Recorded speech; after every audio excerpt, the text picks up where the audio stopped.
This floor plan is what has us all fired up to work on the bus again, even with a shot transmission.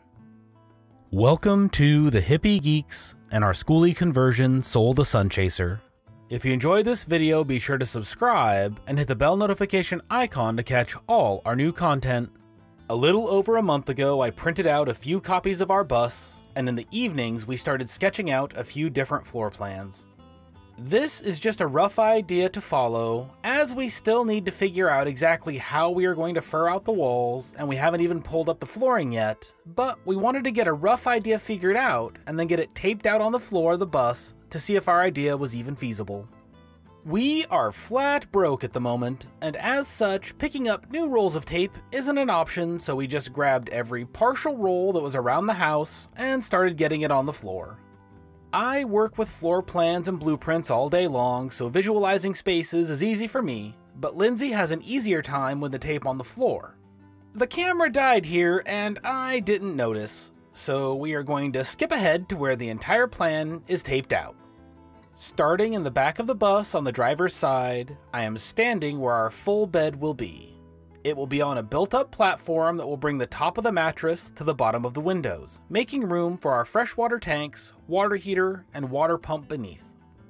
The step that I have taped out may or may not be there depending on if we need extra room for the water system. We are planning on putting skylights over the bed, letting us sleep under the stars even when we are inside the bus. Next to the bed on the passenger side of the bus, we have a garage that is accessible through what used to be the wheelchair lift door. This will give us room for tools and other items that we will not need access to at all times. Just ahead of that will be our bathroom, with the area marked shelves being just that, and also a place for a TV. We do love watching movies after all. The bathroom is most likely going to change in size, but this should be pretty close. We will make our own shower curb to fit whatever space we do have, and we'll be making a composting toilet on our own. The Nature's Head toilets are fantastic, but we are unwilling to spend $1,000 on one. We will have another skylight above the shower, helping to make it feel less claustrophobic, and when it is open, it will be able to vent the shower steam.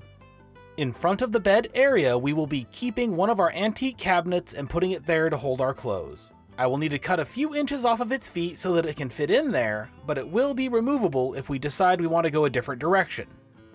In front of that is the old farm table that we will also be keeping and using in the bus. We will be putting it on casters so we can easily move it around the bus, with a latching system to keep it on the wall when we are on the road. It will sit in front of the emergency exit so that we will be able to have a nice breeze on those summer nights when we are eating a meal in the bus. On the other side of the bus, from the bathroom wall to the front door, will be a long stretch of kitchen counter. Right up against the bathroom will be our refrigerator, with storage space above and below. The rest of the counter layout has already changed a bit even after this, but there will be an apron sink next to the refrigerator, followed by a couple of feet of counter with a washer-dryer combo underneath. After that will be a 24-inch wide gas stove, giving us the largest oven possible without going to a full-size range. After that, the counter will step down to where we will have our tiny wood stove. Back over on the driver's side of the bus, right behind the driver's seat, is where our couch will be. It will be able to slide out to the size of another full bed, giving us a place for friends or family to sleep in the bus, as well as being the general hangout spot. It will have storage beneath it, and on one end will be a vented compartment for the cats to do their business. Yay for cats. That is the floor plan as it stands right now. Things will likely change, and once we have the bus completely gutted, I will be redrawing it with exact dimensions so that I can see how much space we actually have to work with. I am not sure if I'm going to do the next floor plan in Revit or SketchUp, as I have access to both. I have considered doing a live stream of the process when I do draw it up though, just to show how to do it. If that is something you would be interested in seeing, let me know in the comments down below. If this is your first time here visiting Soul the Sun Chaser, it would be wonderful to have you subscribe. This channel is all about our Skoolie journey, the good, the bad, and everything in between. If you enjoyed this video, give it a like and check out our Patreon page or merch store to support the channel directly.